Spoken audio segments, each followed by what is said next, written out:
쥐라기 공원 1편부터 쥐라기 월드 폴른 킹덤까지 쥐라기 공원 프랜차이즈 영화 시리즈는 전 세계적으로 대박을 터뜨린 흥행 작품이라는 사실을 그 누구도 부정할 수 없을 텐데요. 그중 역대 최고로 손꼽히고 있는 작품은 단언컨대 스티브 스필버그 감독의 손에서 탄생한 쥐라기 공원 1편입니다. 그 당시 최고의 걸작이라고 칭송받으며 완성도까지 높게 평가받는 그 작품의 후속작들이 지금에 와서도 계속해서 개봉하고 있는데요. 하지만 그 많은 쥐라기 공원 프랜차이즈 영화 중 팬들에게 가장 많은 원성을 사며 좋지 못한 작품으로 기억되는 속편이 있습니다.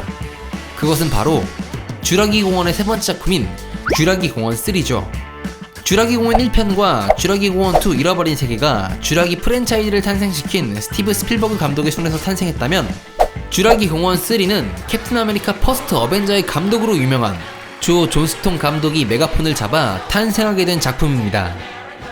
캡틴 아메리카 퍼스트 어벤져 역시 마블 시네마틱 유니버스의 작품들 중 그리 좋은 평가를 받지 못한 작품이었는데요.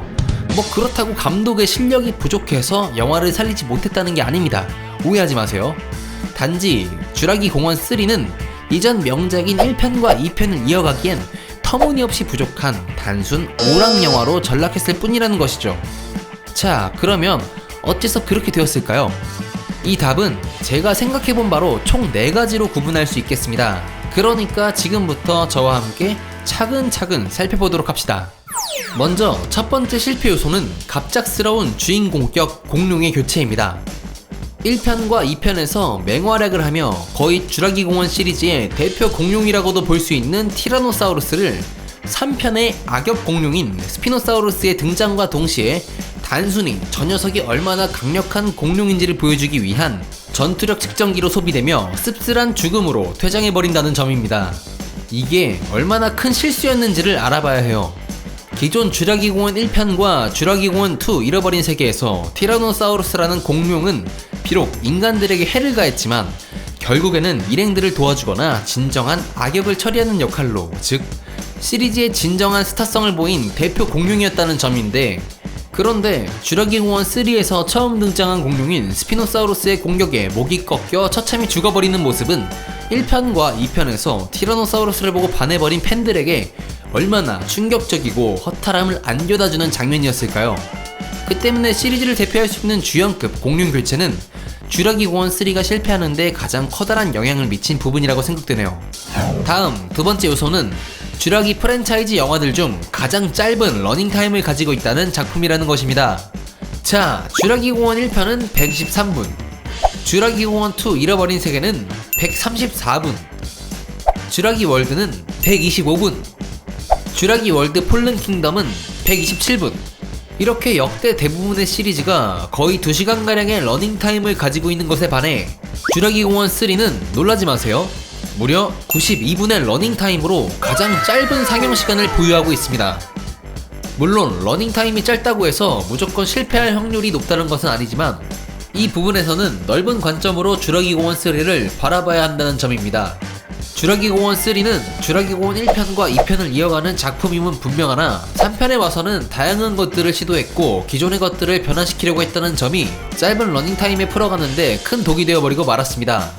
다양한 변화를 시도하는, 즉 주인공을 교체하기도 하고 또 기존에 없던 설정들이 만들어지며 이러한 것들과 함께 이야기가 흘러간다는 점은 관객들에겐 충분한 설명이 필요하다는 것인데요. 하지만 짧은 러닝타임으로 인해서 관객들을 이해시킬 수 있는, 그리고 이야기를 보충해줄 수 있는 장면들이 아쉽게도 부족하다는 점입니다. 때문에 엉성한 스토리, 이해가 어려운 연출, 그리고 갑작스러운 상황 전개는 영화를 몰입하는데 방해가 되는 요소로 작용하며 결국에는 쥐라기 시리즈를 사랑하는 팬들마저 그리 만족스럽지 못한 비운의 작품으로 뽑히게 된 것이죠. 자, 곧바로 다음으로 넘어가서 지금 말한 두 번째 실패 요소에 속하는 세 번째 실패 요소를 말씀드리자면, 그것은 바로 상당히 많이 거슬리는 연출과 묘사라는 점입니다. 다시 말해 개연성 부분이라고 말할 수 있겠는데요. 여기서 이런 질문을 하실 수 있을 거예요. 아니, 애당초 공룡의 일부 DNA로 실제 공룡을 만들어 테마파크를 운영한다는 쥐라기 공원의 설정에 개연성을 따지자면 이 영화를 어떻게 보냐고요? 라고요. 그런데 지금 제가 말하는 개연성은 그런 부분이 아니고, 영화를 보다가 정말로 엉성한 연출과 묘사 때문에 이야기 흐름에 있어서 집중에 방해가 되는 그러한 것들을 말씀드리는 겁니다. 어떠한 부분이냐 하면 스피노사우루스 뱃속에서 울리는 위성전하의 벨소리가 진짜로 선명하게 들리는데 그 벨소리가 얼마나 크냐면 멀리 떨어져 있는 커비 부부와 그랜트 박사 일행을 다시 만나게 할 수 있을 정도의 음량을 가지고 있다는 것이죠. 그것도 무려 스피노사우루스의 두꺼운 가죽에 둘러싸인 뱃속에 있는데도 말이죠. 이뿐만이 아닙니다. 이렇게 스피노사우루스 뱃속에서 울린 벨소리로 커비 부부와 그랜트 박사가 만나게 되고 스피노사우루스로부터 도망가게 됐는데 여기서 문제가 무엇이냐 하면 스피노사우루스가 그 두껍고 견고하게 잘 짜여있을 것 같은 강철 울타리는 한 방에 박살내버리지만 그 뒤로 쫓아오며 그랜트 박사 일행이 닫아버린 빈약한 건물의 문은 이걸 못 부수고 그저 포기한 채 돌아가 버린다는 것이죠. 뭐 이러한 설정에 어쩔 수 없이 타당성을 붙여야 한다면 저 건물의 문은 와칸다에서 생산한 비브라늄 문이에요. 이건 누가 봐도 개연성을 따지지 않으래야 그럴 수 없는 장면인 것 같습니다. 또 쥬라기 공원 1편을 유심히 보신 분들은 알겠지만 케냐에서 야생동물 관리인으로 일했으며 쥬라기 공원의 보안을 담당하고 있는 로버트 멀두는 랩터의 영역에서 오히려 역으로 사냥을 당해 끔찍한 죽음을 맞았지만 행방불명되었던 커비 부부의 아들인 에릭은 무려 8주 동안 그 무시무시한 야생 공룡들이 있는 섬에서 생존을 하고 있었습니다. 이거 뭐 이쯤 되면 로버트 멀둔이 경력이나 실력 등을 위조해서 쥬라기 공원 보안 담당 관리자로 들어간 거 아닌가요? 참고로 에릭은 그냥 일반인 꼬마 아이라고요. 자, 마지막 네 번째 실패 요소로 작용한 점은 미미하면서도 또 싫어할 사람들은 끔찍하게 생각하는 공룡 디자인의 변화입니다. 쥬라기 공원 1편과 2편의 공룡들의 모습에서 쥬라기 공원 3가 제작될 당시 공룡에 대한 실질적인 고증들이 반영되며 공룡의 외형적인 변화가 몇 군데 있었습니다만 대표적인 것으로 1편의 웅장한 공룡의 모습에 스타트를 끊어주었던 브라키오사우루스는 3편에서 잠깐 등장하지만 얼굴에 붉은 페인트통을 뒤집어 쓴 것인지 뭔가 좀 징그러운 외형의 모습으로 변한 것을 볼 수 있습니다.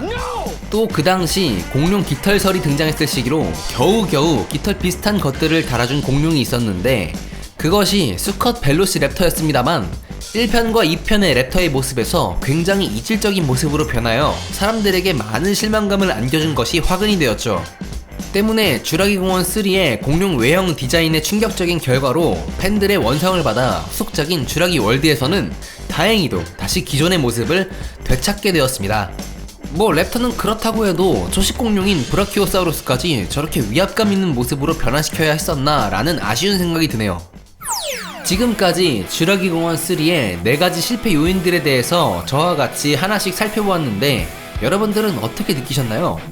쥬라기 공원 3를 너무나 재미있고 인상 깊게 관람하신 분들도 분명히 계실 겁니다. 다만 제 개인적인 입장에서는 앞에서 말한 4가지 실패 요소들이 작품을 성공시키는데 다가가지 못하도록 방해한 결정적인 것들이라고 생각하여 이렇게 영상을 만들어 보게 되었습니다. 그저 재미로만 봐주셨으면 좋겠고요. 오늘 영상에 공감하고 만족하신 분들은 좋아요, 구독, 알림 설정 부탁드립니다.